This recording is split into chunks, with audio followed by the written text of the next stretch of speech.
A good way to start using Google Forms is for a do now or a bell ringer.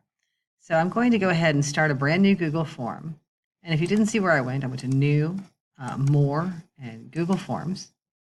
And I'm going to make myself a quick do now or bell ringer. And I'm actually going to do it with a link in the instructions so that the students can go to an article, read the article, and then respond to the article. And it's all going to be contained inside this Google form. So I'm going to go ahead and tell you that it's going to be about the three little pigs. And what I'd like to do is in the form description, have the students go to this, Three Little Pigs, and read the story. So right here, I'm going to copy the URL, and back in this form, I'm going to say, go to this page, read the article or story, let's say story, and then respond to the following questions, right?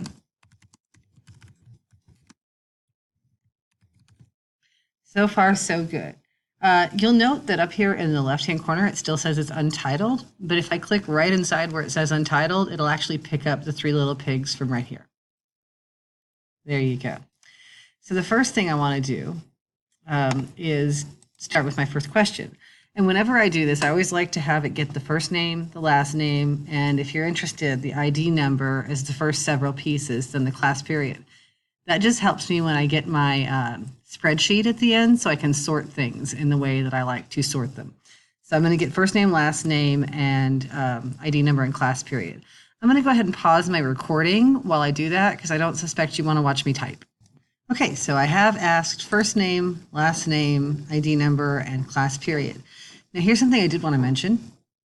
It's giving me a short answer. It automatically defaults it to that. In fact, when I type first name as the question, and that's fine. Last name, short answer, that's perfect. ID number, short answer, that'll work.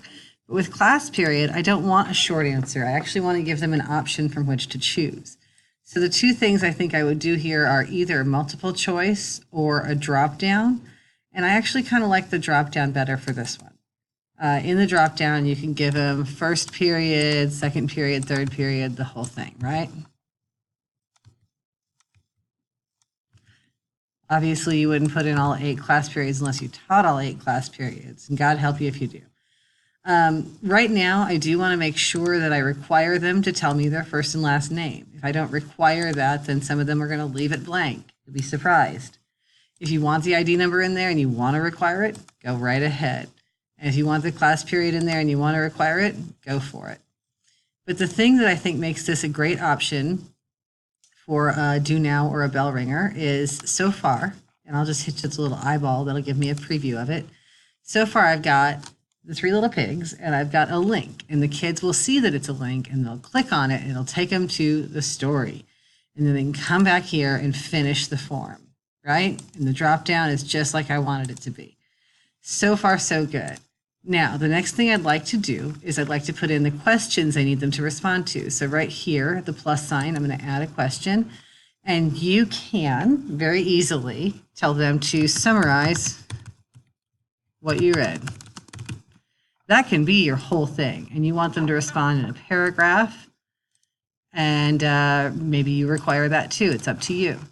When you look at how that looks in the final form, summarize what you read. And if they go over the edge of that, they'll actually be able to see the whole paragraph because if they exceed the box length, so hold on and I'll get you something that'll show you that. Let's say that they write a basic summary of the Three Little Pigs. I'm going to go ahead and pause my recording for just a moment while I make that summary happen on the screen. So you see when you type a whole bunch, you can actually see the entire amount of what you've written if it's in that sort of long answer mode. Summarize what you've read. If you want to give them more instructions than that, you can say use complete sentences, use 5 complete sentences, whatever your instructions are, just put them right there and then give them the long answer text as an option. The thing that you do when you're finished with this, of course, if you would like to set it up a certain kind of way, you're going to go to the settings here, that little gear picture. If you want them to have to log in with their DISD login, leave this box checked. If you want them to be able to log in, to do this from their phones or wherever, and they don't necessarily need to be logged in, uncheck that. I typically uncheck that because it eliminates the excuse of I forgot my password, and it eliminates the excuse of I don't know how to log in from my phone, or whatever excuse they want to throw at you. If you uncheck that box, then it eliminates that excuse. I'm going to save this, and then I'm going to send this out. Incidentally, if you're interested in changing how the colors look, you can surely go here and customize the theme, but it's not that critical. To send this out, you are going to click the send button, and then this right here that looks like a chain link is in fact the link. This is a very long link. You can tell it to shorten that link for you. And that's still a pretty long link. You can write that on the board. You can put that on your Google Classroom, on your website. You can put that link wherever it is that you put links. But if you find that link is still too long, you can copy it, and then you can go to something like bit.ly. When you go to bit.ly, you can put the link here and shorten it. And that's a shorter link for you. Put that on the board, it'll still work. If you wanted to do a QR code,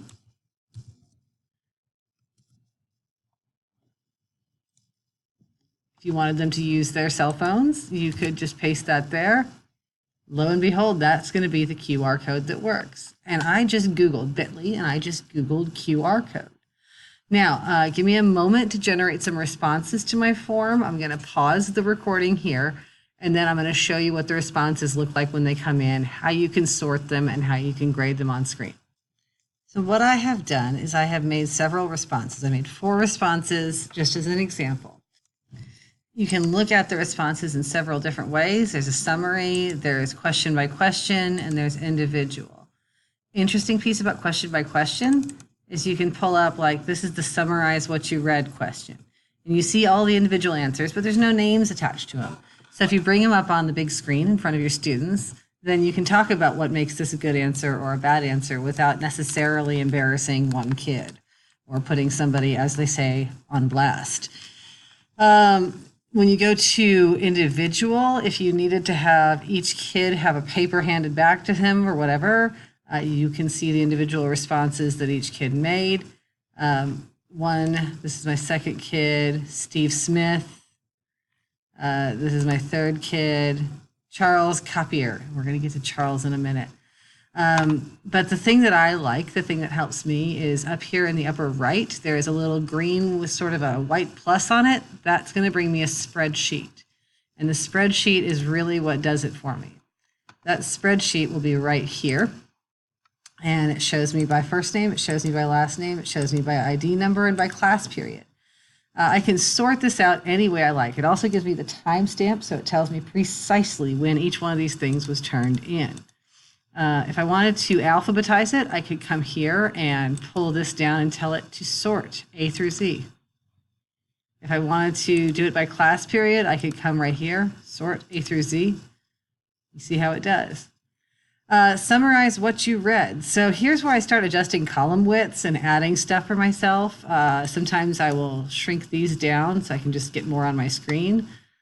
Shrink this down so I can get more on my screen. And certainly I don't need a giant column for a single number. Right there.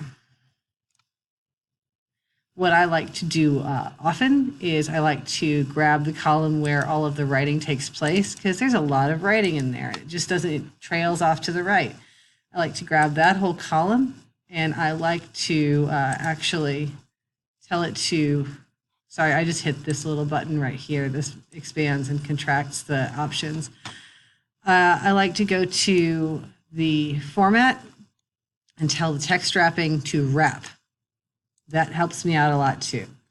And if just for my own sanity, I'm trying to go through and grade this, and I've got a rubric, and according to my rubric, this is 3 sentences. It's not a very good summary. And let's say my rubric assigns that a 60, what have you. I can go through and make those notes for myself, and it makes it easier when I'm trying to enter stuff in the grade book. And that way later, if a kid says, hey, why'd you give me that? You can pull it up and you can say, okay, well, here's your answer. Here's the grade I gave you, and let's talk about why. This is a very good summary. This child, Allison Adams, is brilliant. Oh, good for you, Allison Adams. Okay, the pigs defeated the wolf. Tommy Thomas, bless your little heart, but no, you get, I don't know, a 50. It depends on what your requirements are, what your rubric is, and to a certain extent, if any of these kids have any kind of accommodations that you need to be making. Now, Charles Copier, I wanted to show you this because this is something that comes up a lot when you start doing things online. It's very easy for them to copy and paste things. If you think for a moment that a child has copied and pasted something, what you should do is highlight it, and copy it yourself, then go to Google and paste it. And almost always you will see where they got it from right away. In the first search result, you'll see precisely. You can actually read them word for word if you get there. So if we don't have something like turnitin.com that a lot of universities use, it's a very paid service, you could probably figure out if they're copying and pasting just by copying and pasting yourself into Google. So there's that. Anyhow, that is how I would use Google Forms for a nice bell ringer. Put the link in it. Put the link up on the board. You're ready, set, go. If you have any questions, I'm in room 329, and hang on, let me get my email. There you go. If you have any questions, I'm in room 329. That's my email address, still my maiden name, and my name is Heather Dunlap. So good luck to you, and I hope you get to use some of these Google Forms for do nows and bell ringers and 11-minute protocols.